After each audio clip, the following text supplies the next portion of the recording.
I wanted to run through some of these parts from this Peugeot Tweet 125 2011 model.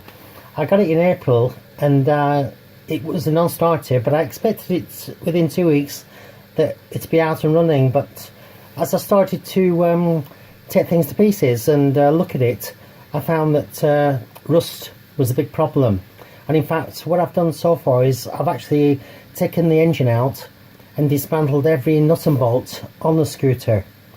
So what I wanted to do today is just take a look at the front forks. I've already dismantled one of them and I'm just in the process of dismantling the second one, and I wanted to run through how I went about and what tools I used and what difficulties there were.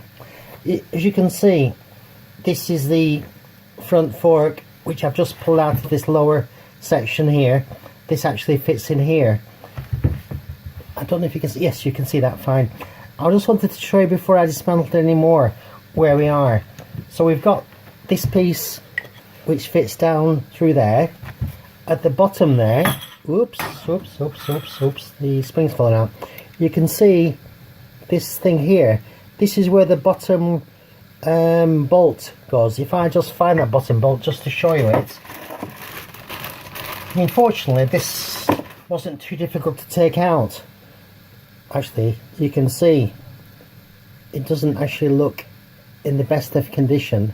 You can see it's got a bit of a washer there. But my plan is always, it's a 2011, but my plan is to always change every bolt, whatever. So this is the old bolt. As I say, I don't think it was that difficult to come out, but you can see it's already rounded a little bit. So I've taken apart quite a few forks over the last sort of 18 months, and the best plan is always to get new bolts. So let me just put that back in the bag. So if we look here, this particular thing, there's actually this fits on the bottom. This has actually got the can you see it down there? Maybe not. Oops, the spring's falling out the other end. Yeah, the thread's down there. I don't know if you can see it now, maybe not. But this little section fits on the bottom. I would have thought a fork, a fork from a scooter would have been nice, simple, easy, but it's actually quite complicated, so that's why I decided to do the video today. So this actually comes on the bottom there, and this whole thing has to come out the top section. And you can see there from on the camera, this is where the spring is. So I just mention what's on top of the spring. On top of this spring, what's holding it in is this little thing here. There you can see there's quite a thick rubber o-ring there. This is the top of it that you'll see from the top of the scooter. But even taking this little thing out was really difficult. I had a pair of pliers, but as you can see, I've already sort of scratched it because it's so difficult. It's really stuck in there. So don't be surprised if you find it difficult even to pull this little piece out. It is difficult, I must admit. So before that came out, it's actually held in by a little piece of wire like that, open-ended piece of wire that fits inside the top of here. And in order to compress the spring so that I could gain access to this little bit, what I used was something, let me just wipe my hands and I'll get hold of the thing that I used. 2 secs. Alright, we'll be sec.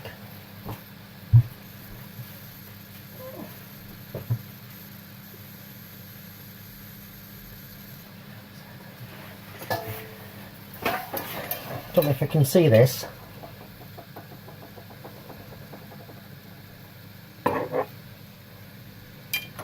It's called a T-bar sash cramp set, and what I did, this screws in here of course, and this middle section holds the fork. It's quite a long thing, it's a metre long, but they were actually quite cheap in English money. I think it was about £30 and you actually got two for that price.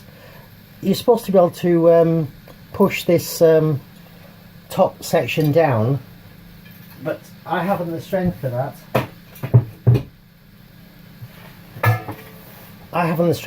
So I decided to buy this, what is it called, T-bar sash clamp set, then using a piece of let me just find the thing that I used for that little job.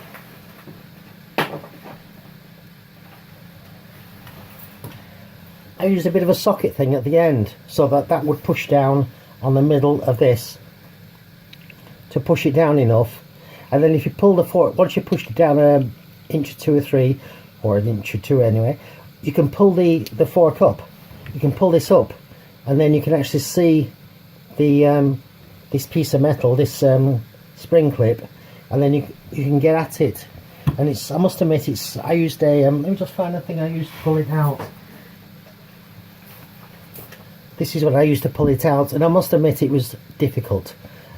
For something, a scooter, it's supposed to be a little simple thing, everything seemed to be difficult. So I just got that under the end of the clip and prised it out. You've got to be careful, of course, especially when you've got that spring under pressure.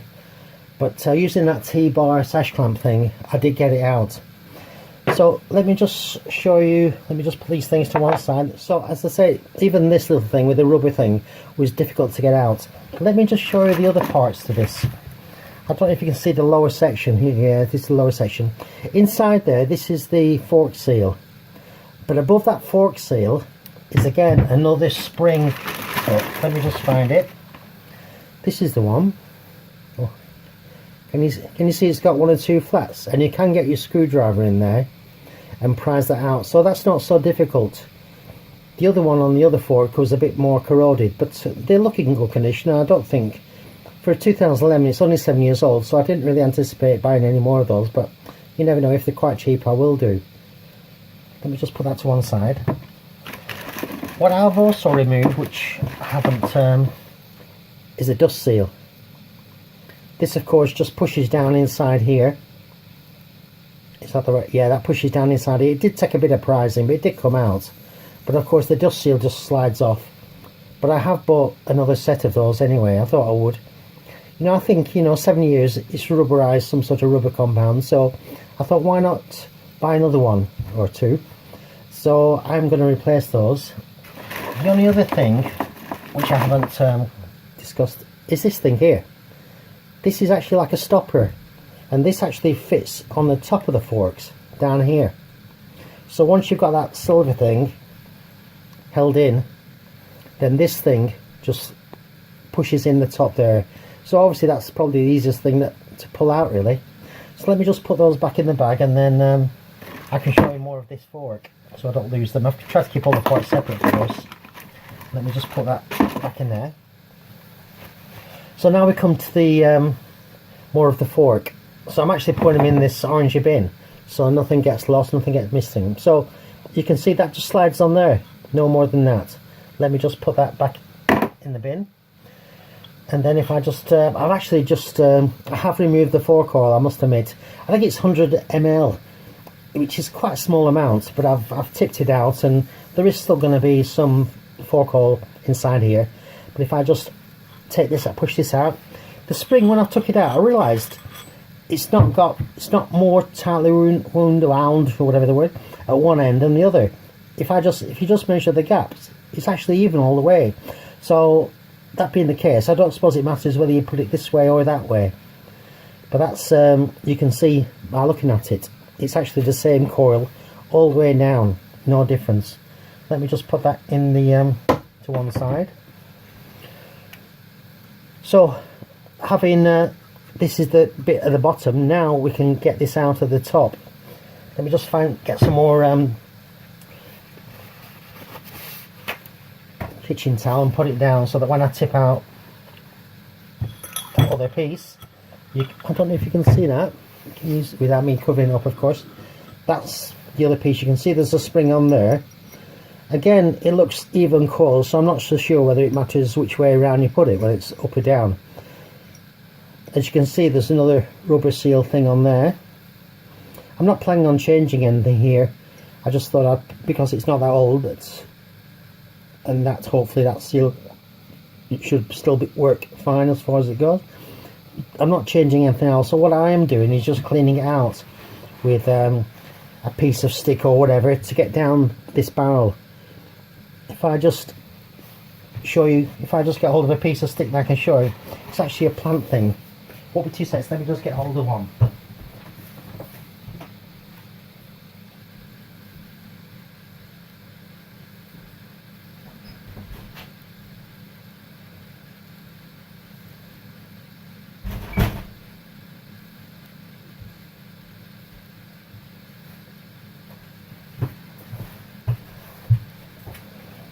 This is the piece of stick I was talking around. When I buy some plants, these are just sticking to hold the plant up. So anything will do, anything thin which is strong enough. And I just get some kitchen towel, then wrap it round, fold it up, wrap it round like so, around the stick. Of course, you've got to try and make sure you don't lose the kitchen towel within. And then stick it down here to clean it all out. Of course you can use white spirit or whatever to clean it out as well.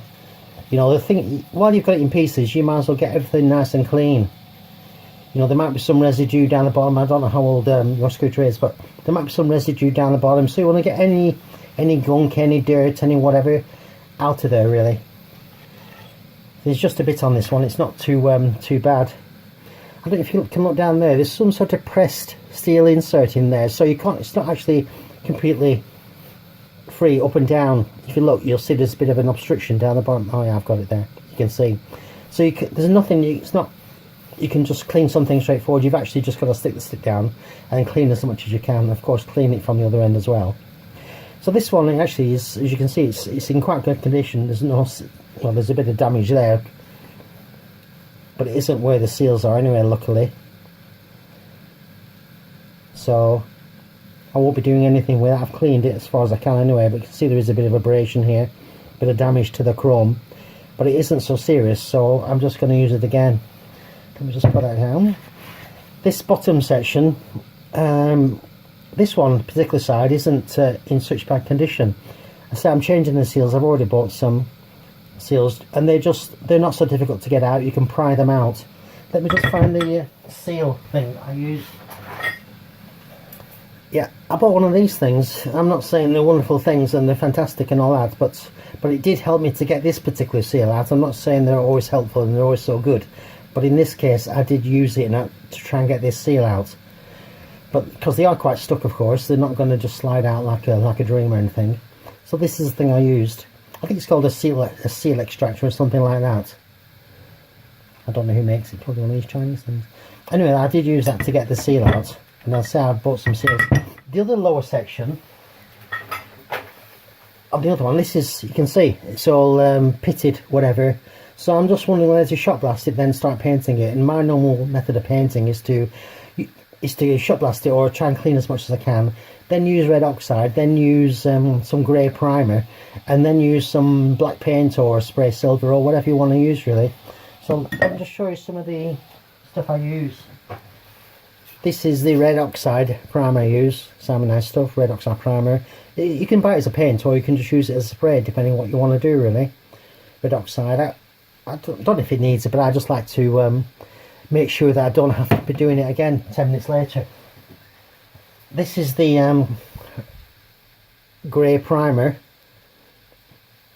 U-Pol Power Can Grey Primer, professional spray paint. So again, it comes as a paint or a spray, so it just depends on you. Because it's such a small part, I just usually spray it really, it's not a big drama. Making sure that obviously I block up all the holes before I do any spraying, whatever, in this one as well. It's nice getting the stuff inside.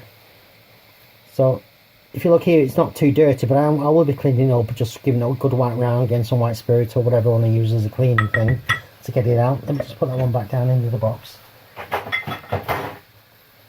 And then what I use some of this tough black paint, whatever you want to use black, or buy some silver spray. But anything will do, it's a gloss black, this one. And then finally, once I've applied that, I then use a some sort of clear lacquer. Like I bought this one, I think they're all much of a muchness, high gloss finish, protect from whatever, and it dries pretty quickly anyway. I say with the red, with the red oxide, I'll probably use one coat. With the grey primer, just use one coat. With the black, I might use one or two coats or even 3, whatever. And the lacquer, I'll hopefully just use 1, but I might do 2, I might do 3. It just depends how it looks really, and how I feel really. The problem in UK is in winter, it's not, you can't spray much outside, it's too cold really. Spray cans don't work so very well really. So you have to do anything during the summer or spring or autumn or something, and then that's it. So I think hopefully I've run through all the bits and pieces of this fork, which hopefully might help you figure out more about it if you have to take yours apart. I'm not saying you should take them apart every year or something, but I do think after 7 years you need to change the fork oil. I think it's 10 weight. Let me just get hold of the box of oil.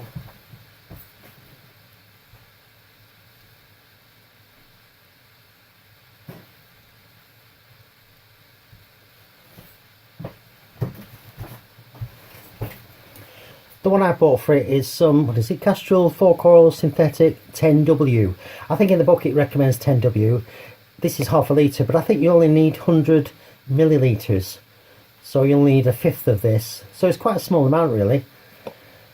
So I will be obviously putting a new fork oil once I start to, once I've got the seals and I've got the dust seals. I'm still waiting for them to turn up the dust seals. So once I've got those, then I'll be able to put it back together again. I said this seemed like a simple, straightforward job, but even getting that top section out with that little bit of metal ring was not easy.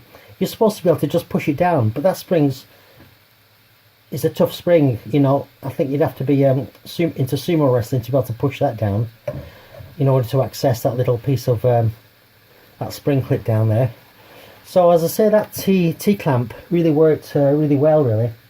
And you know, I think it was the only way for me to try and get it out. You know, I thought about using a vise and other methods, but that one seemed to was fine really, and it wasn't so expensive. I thought for £30 it was worth doing really to get a set of those. So I think that's it as far as I go. Hopefully I'll be doing more videos because I've got everything pretty well in pieces on this this Peugeot Tweet 125, the 2011. So hopefully I'll be doing some more videos. This was just one I thought I'd have a go at this with this fork. So that's it for now. Okay, bye.